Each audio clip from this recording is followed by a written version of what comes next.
नमस्कार, बेधड़क खबर देख रहे हैं आप। मैं हूं आपके साथ शशांक। एक खबर आ रही है कि स्वामी प्रसाद मौर्य जो कुशीनगर से लोकसभा का चुनाव लड़ रहे हैं, उनके बेटे उत्कर्ष मौर्य ने कांग्रेस ज्वाइन कर ली है। स्वामी प्रसाद मौर्य उत्तर प्रदेश की राजनीति में एक खासा स्थान रखते हैं।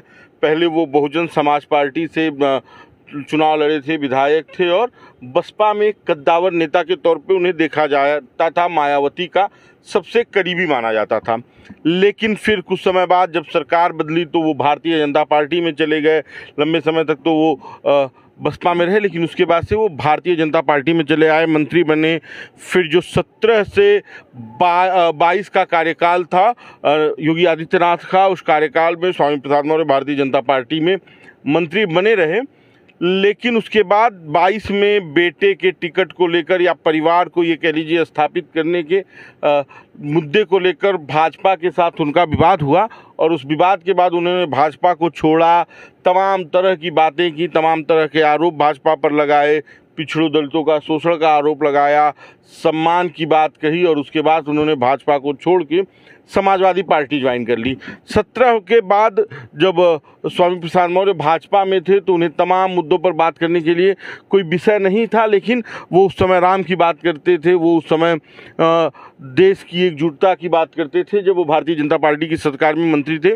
लेकिन जैसे ही भाजपा से वो अलग हुए और अखिलेश यादव के साथ आए और 22 में ये लहर चल रही थी कि समाजवादी पार्टी की सरकार आ जाएगी, इस उम्मीद में वो समाजवादी पार्टी के साथ आए, तो वो लगातार फिर राम के ऊपर टिप्पणी करना, रामचरितमानस पर टिप्पणी करना, इस तरह के विवादित बयान देकर विवादों में आना और मीडिया के कह लीजिए कि लाइमलाइट में आने का प्रयास किया उन्होंने और उसके बाद से वो विवादित हुए।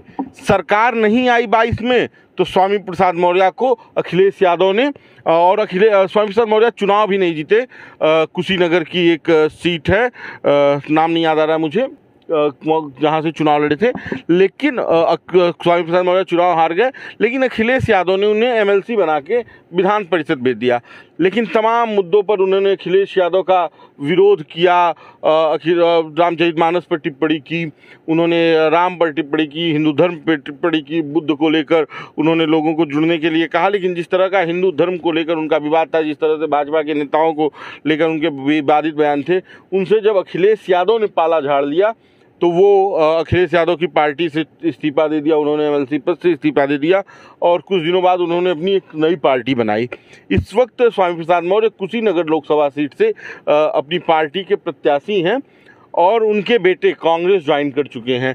अब कुशीनगर में भारतीय जनता पार्टी के जो अभी सांसद हैं विजय दुबे, वही प्रत्याशी हैं। समाजवादी पार्टी और इंडिया गठबंधन कांग्रेस के संयुक्त उम्मीदवार पिंटू सिंह सैथवार हैं और स्वामी प्रसाद मौर्य जो तीसरा सबसे बड़ा चेहरा वहाँ पर है। वो कोशिश तो उनकी थी कि उनको कांग्रेस सिंबल पे अपने टिकट दे दे, लेकिन जब सिंबल पर टिकट नहीं मिला तो वो अपनी पार्टी से दावेदारी किए। एक सूचना ये भी थी कि उनके पुत्र उत्कर्ष मौर्य ने भी वहाँ से दावेदारी की है।